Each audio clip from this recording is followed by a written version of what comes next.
जगन्नाथ दास जी, यशवंत दास जी, अनंत दास जी, बलराम दास जी और श्री अच्युतानंद, ये 5 हो गए, ये पंच सखा।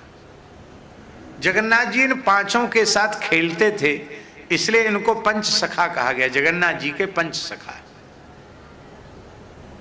इनमें बलराम दास जी का भी महाराज बड़ा विलक्षण जीवन चरित्र है।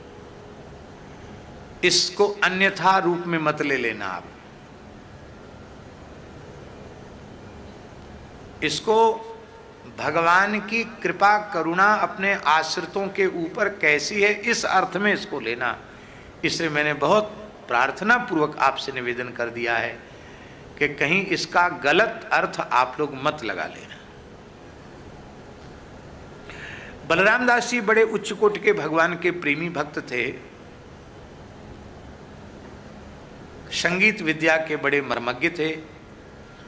आप पखावज बहुत बढ़िया बजाते थे, मृदंग। तो एक देवदासी, एक नर्तकी नृत्य करती थी जगन्नाथ जी के यहाँ, और उसके भी नृत्य में जगन्नाथ जी रीजेंस के लिए आपने गान बजान किया, और उस गान बजान से उसकी निकटता इनसे हो गई। और भैया बुरो मत मानियो, धधकते भय अंगार पे कोई घी को कलश धर दे, वो कहे घी को कलश पिघलेगो नहीं, घी पिघलेगो नहीं, तो ये कैसे संभव है? घृत कुंभ समा नारी तप्तांगार को पुमान, घी से भरे हुए कलश के समान स्त्री का शरीर होता है, और धधकते हुए अंगार के समान पुरुष का शरीर होता है। अंगार पर घी रखा जाएगा तो वो पिघलेगा अवश्य। इसलिए बुद्धिमान पुरुष, साधक पुरुष दूरी बनाकर रखना चाहते हैं। यदि स्त्री साधिका है तो उसे ये निश्चय करना पड़ेगा, मेरे तो गिरधर गोपाल दूसरों न कोई, जाके सिर मोर मुकुट मेरे पति मेरो पति सोई, ये उन्हें निश्चय करना पड़ेगा। और यदि कोई पुरुष साधक हैं तो उनको भी ऐसी ही मर्यादा बनाकर रखनी पड़ेगी। कंचन और कामनी के आकर्षण को, वहीं बैठ जा, वहाँ कुर्सी है वहाँ, कंचन और कामनी के आकर्षण को सर्वथा त्याग करना पड़ेगा। हितम ऋषि, विरक्त साधु यदि कोई है, संसार छोड़ दिया है, तो यदि वह साधु स्वरूप में अपना परम कल्याण चाहता है तो नारी मात्र और धन मात्र के आकर्षण का विस्वत त्याग करेगा, तो ही वह अपने साधु जीवन को सार्थक बना पाएगा। और यदि कोई गृहस्थ है तो परस्त्री और परधन, इनके आकर्षण का विस्वत त्याग करके भजन करेगा तो उसको कहीं जाने की आवश्यकता नहीं है, साधु बनने की जरूरत नहीं है, घर में रहते हुए ही उसका परम कल्याण हो जाएगा, इसमें कोई संदेह नहीं है। पर जीवन में सावधानी तो रखनी चाहिए। तो महापुरुषों के जो चरित्र होते हैं उनमें दोष नहीं होता। हम लोगों को सावधान करने के लिए भगवत इच्छा से वे नाटक करते हैं, ऐसा ही मानना चाहिए, नहीं तो महापुरुष के प्रति दोष बुद्धि आ जाएगी। निकटता बढ़ी, और निकटता इतनी बढ़ गई कि अनवसर के समय वो वहाँ भी गान बजाने के लिए जाने लगे।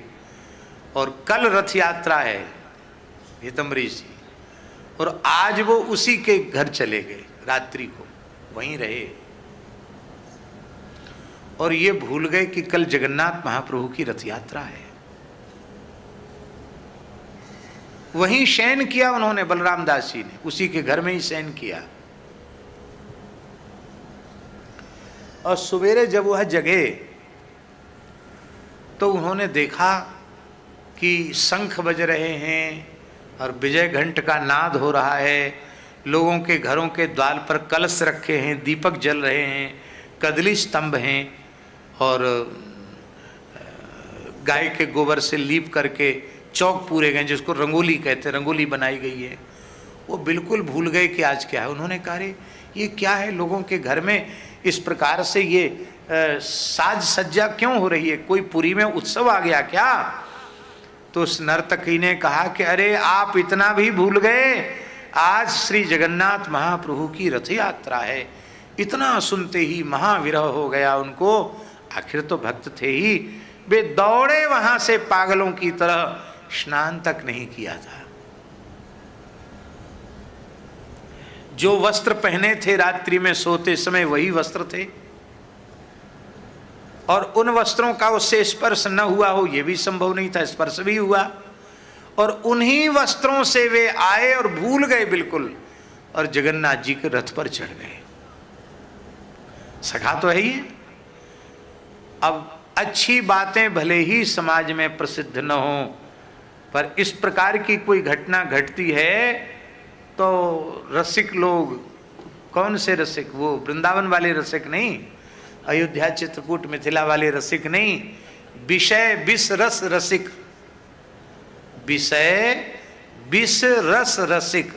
विष कभी रस नहीं हो सकता, पर वो मूर्खा भागे विषय के विष को ही रस माने बैठे हैं, पर निंदा पर चर्चा में ही सब कुछ मान लेते हैं। कानों कान बात फैल गई। देखो इतना बड़ा भगत बनता है, संत बनता है, देखो क्या दशा हुई उसकी, वहाँ रात भर कहाँ रहा। ये बात पंडा पुजारियों को ज्ञात हो गई थी। अरे ये आ गया शुद्ध शरीर से चढ़, मारो मारो मारो मारो मारो। बड़ी मार पड़ी बलराम दास जी को, बेहोश हो गए, नीचे गिरा दिया गया। थोड़ी देर में होश आया, आप समुद्र के किनारे चले गए और बोले कोई बात नहीं, हम ठाकुर जी से विमुख हुए, अच्छा हुआ जमराज की मार पड़ती, उससे अच्छा हुआ ब्राह्मणों की मार पड़ गई, अच्छा ही हुआ, कोई बात नहीं है, दुखी नहीं हुए। अब हम जगन्नाथ जी के रथ यात्रा में नहीं जा सकते, तो भाव से तो रथ यात्रा में जा सकते हैं। आपने वहीं समुद्र के किनारे बालू का रथ बनाया, एक जगन्नाथ जी का रथ बनाया, एक बलभद्र महाप्रभु का रथ बनाया, एक सुभद्रा जी का रथ बनाया, और मानसी में बालू का रथ बना करके उसी को दिव्य रथ मान करके श्री बलभद्र महाप्रभु, श्री सुभद्रा जी और श्री जगन्नाथ जी को विराजमान किया। अब क्या हुआ कि ठाकुर जी वो रथ छोड़ के उस रथ में बैठ गए। अब बालू का रथ तो चलेगा नहीं, बालू का रथ चलेगा क्या भाई? समुद्र की रेत का बना हुआ रथ तो बढ़ नहीं सकता आगे। अब कितनी भी कोशिश की गई, जगन्नाथ जी का रथ 1 इंच भी हिला नहीं। बोले ऐसे नहीं हिलेगा, हाथी बुलाओ। हाथी भी घुटने टेक गए, रथ हिला नहीं। हाहाकार मच गया। सूर्यास्त होने वाला है, जगन्नाथ जी का रथ हिला तक नहीं। पुरी नरेश गजपति महाराज ने रोते हुए कहा जय जय, ये परंपरा लुप्त हो जाएगी, क्या कारण है, क्यों आपने ऐसा किया?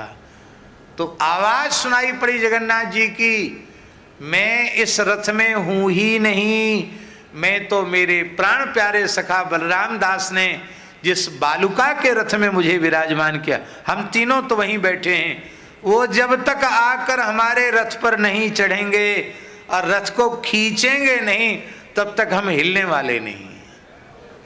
इसलिए जाओ उनसे क्षमा प्रार्थना करो और पालकी में बिठा कर उनको लाओ। हा हा हा,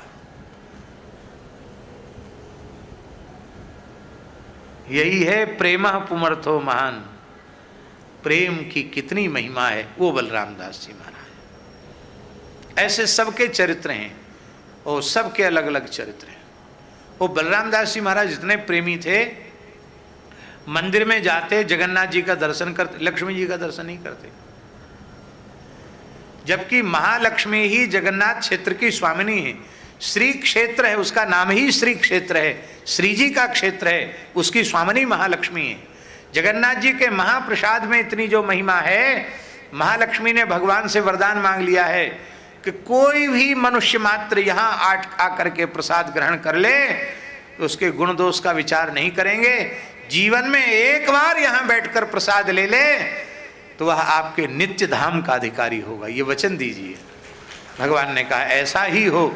इसलिए वहाँ आनंद बाजार में जो भगवान का प्रसाद मिलता है वहीं श्री क्षेत्र है, उस श्री क्षेत्र में कहीं भी बैठकर भगवान जगन्नाथ का दिव्य प्रसाद लेना चाहिए। वहाँ तो एकादशी को भी सब जैसे रोज बनता वैसे बनता है। अब वहाँ कुछ वैष्णव जो अपने मठों में एकादशी करते हैं वो एकादशी वहाँ कर लेते हैं, और जिनको इच्छा होती कि नहीं भाई एकादशी से तृप्ति नहीं होगी, वो जगन्नाथ मंदिर में चले जाते, वहाँ खूब चकाचक प्रसाद पाते हैं। वहाँ तो कोई है नहीं, वहाँ एकादशी हाथ जोड़े खड़ी है, भगवान उल्टी लटकी है तो गलत बात है, पीछे हाथ जोड़ के एकादशी खड़ी, छोटा सा मंदिर है। लोग वहाँ पंडा लोग कहते हैं उल्टी लटकी, उल्टी सीधे नहीं लटकी, हाथ जोड़ के एक छोटी सी प्रतिमा है, एकादशी महारानी की वो हाथ जोड़ के वहां खड़ी। माने प्रसाद की महिमा सर्वोपरि है, ये समझना चाहिए। लक्ष्मी जी का दर्शन नहीं करते थे। लक्ष्मण जी स्वप्न में आके कहती हमारे पास क्यों नहीं आते हो? बोले जगन्नाथ जी के व्यवहार में विषमता नहीं है, वो अमीर गरीब सब पर कृपा करते हैं, पर तुम्हारे व्यवहार में विषमता है।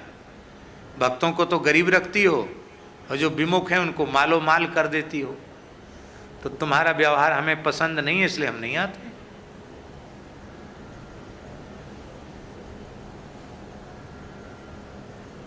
ध्यान दें, ऐसे बड़ी संख्या में इस देश में लोग हैं कि नहीं जिनके पास अरबों रुपया है, और आगे भी कोई भोगने वाला नहीं है, ये भी वो जानते हैं। और उनको ये भी पता है कि मर जाएंगे तो फूटी कौड़ी साथ नहीं ले जा सकेंगे, ये भी जानते हैं। लेकिन इसके बाद भी अच्छे कार्य में उनकी लक्ष्मी का व्यय नहीं होता। दशांश की बात जाने दें अम्बरीश जी, केवल हिंदू 1% धन भी गोवंश की सेवा के लिए ईमानदारी से समर्पित करने लग जाएं तो एक भी गाय रोड पर खड़ी नहीं दिखाई पड़ेगी, कचड़े के ढेर पर खड़ी नहीं दिखाई पड़ेगी।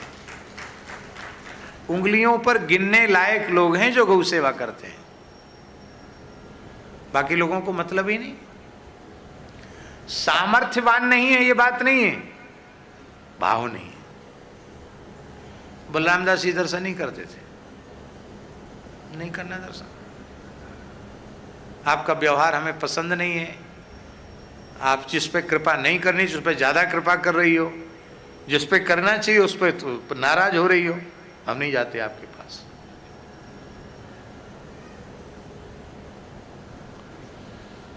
लक्ष्मी जी ने स्वप्न में कहा मरोगे तो यहीं हमारे क्षेत्र में। बोले नहीं, हम मरते समय बाहर चले जाएंगे, जहां आपका साम्राज्य की सीमा नहीं है वहां के बाहर चले जाएंगे।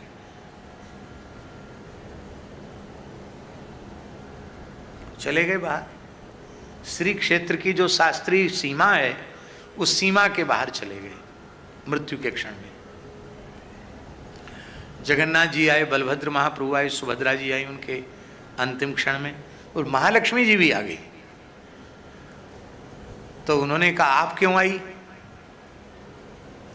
आप क्यों आई? बोले भाई अब तुम तो जीवन में मेरे पास आए नहीं, मैं ही चल के आ गई, क्योंकि मैं अपने प्राण जीवन धन जगन्नाथ को तो छोड़ नहीं सकती। जब जगन्नाथ स्वयं चलकर तुम्हारे पास आ रहे हैं तो मैं दूर कैसे रहूंगी? और जहाँ जगन्नाथ हैं और जहाँ मैं हूँ वहीं श्री क्षेत्र है, इसलिए आप सोचो कि हम आपके क्षेत्र के बाहर प्राण त्याग रहे, नहीं, आप श्री क्षेत्र में ही हैं, जगन्नाथ जी आपके सामने। ऐसे ऐसे बड़े अद्भुत चरित्र हैं पंच सखाओं के। श्री सीताराम प्रतिदिन सत्संग एवं दर्शन के लिए श्री महाराज जी के ऑफिशियल चैनल को जरूर सब्सक्राइब करें।